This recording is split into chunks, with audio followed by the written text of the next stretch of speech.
She was a lifelong visionary, a master storyteller, and a prolific author. She made history as the first Latina librarian of the New York Public Library, where she pioneered bilingual story times and cultural programming to reach out to the city's growing Puerto Rican community. Her name is Pura Belpré. Well, I knew Pura Belpré. We worked together at the New York Public Library. And Pura's mission, her passion, was to tell stories, especially the old stories of Puerto Rico, like Perez and Martina. And Perez and Martina, she used to tell as a story, and she also performed it as a puppeteer. She made the puppets all herself by hand.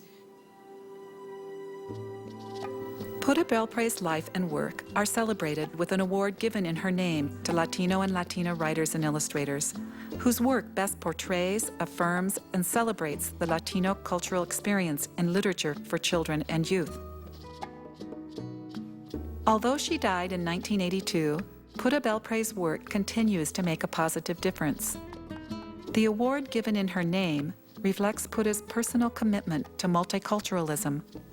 The Pura Belpré Award is co-sponsored by two organizations with the American Library Association: Reforma, the National Association to promote library and information services to Latinos and the Spanish-speaking, and ALSC, the Association for Library Service to Children. The origins of the Pura Belpré Award is a story in itself, and it's the meeting of two children's librarians in the late 1980s, and that's Oralia Garza Cortez, who was from Texas, and myself from California. And Oralia and I started talking about what would it be like to have more children's materials that reflected our children. What would it be like to have more picture books that were not stereotypical and that would portray all kinds of experiences of children? And so that was the dream and the origins of the awards. This award is really a result of our efforts to listen to the community and hearing their stories about the great lack of literature that existed at the time, and not being able to see themselves reflected in literature.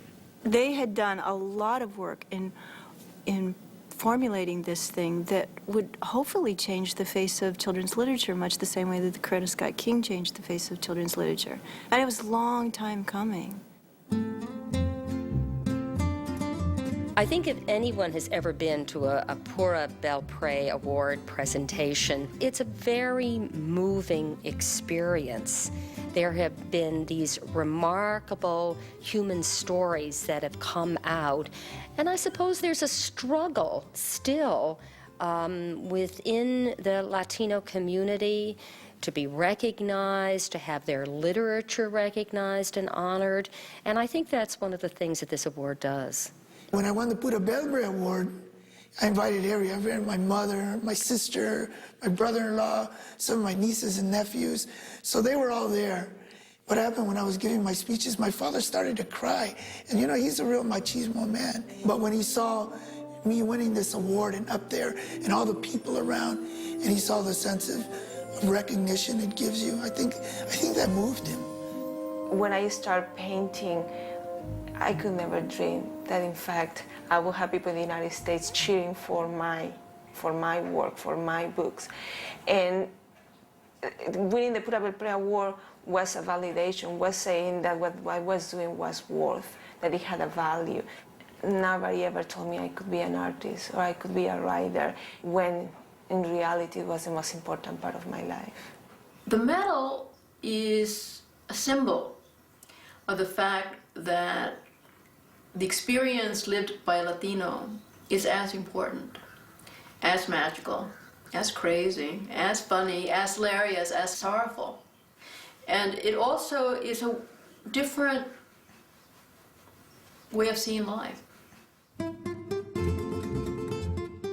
As a woman who grew up in a time when there were no books about us, I knew that literature was for everyone, but I longed to see myself in some stories. And so I absolutely think that one should write for everyone, but the characters have to represent what America is now. And it's a confirmation that you too belong and you too are not invisible. Well, I think it's important to have Latino illustrators and authors' work acknowledged because it's going to create role models for kids. When you're seeing your story told in a way that relates to you and that you can understand, it gives you a voice.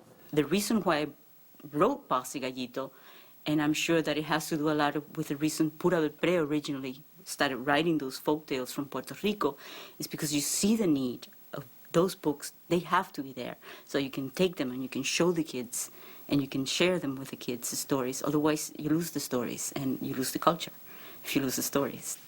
In multicultural education, we say that children need windows and mirrors. Every child deserves to be able to see his family, his community, himself, herself validated. At the same time, they all need windows. They need to know about other worlds. For Latino children to see that this award exists, that Latino writers and illustrators are recognized, is very important. And for non-Latino children, it's important to get to know our values, our culture, who we are, because we are a very integral part of the tapestry of this country. One of the nicest repercussions of receiving the award are the letters that I receive from Latino children about how much they identify with Esperanza. But as poignant, often, are the letters I receive from non-Latino children who tell me how much they learned from reading the story. When children begin to read and to learn about the richness of the different ethnic groups that make up our multicultural society, they begin to make connections with each other, and they see themselves reflected in the other. And when they do that, they begin to take joy and comfort in their common experiences, their common humanity. The other thing we know about children is they are open to anything that's new, anything that they find interesting. They'll explore it. I think that's what helps our minds be open to new things. And that's where our country is headed. Newer things, more people coming in from different parts of the world. Why not start with picture books? Good story is a good story. And everyone likes to meet someone new. If I'm a small stepping stone in development or a full, rich body of Latino books, I truly am honored to be part of that. There's a Native American story about an old woman who spends her whole life reaching up to try to touch the stars, and finally she accomplishes it, and Father Sky looks down and says, "How did you get to be so tall?" And she says, "I'm standing on a lot of shoulders." And I want to say that I am standing on a lot of shoulders like Pura Belpré and the people who instituted this award, who make it possible for the rest of us. So I want to say gracias to those people. The Pura Belpré Award hopefully will accomplish two things: that more Latino authors and writers, and even some of the younger generations, get interested in writing books or illustrating books for children. But to me, more important, that it would make the Latino children feel proud about them and their heritage, and look for these Pura Belpré Award books and read them. To know that there is a list of Pura Belpré Award winners and honor books, that there's some choices out there. It is a time for celebration. And Pura Belpré herself, she's very much alive and well through the legacy of these books. The next steps are up to us to make sure that parents receive the book, that teachers hear about the book, and especially the children learn about the book and read the book. The Pura Belpré Medal represents excellence in Latino children's literature. It also serves as a beacon to an emerging community of Latino and Latina writers and artists, many of whom may be the children learning in your classroom and visiting your library today.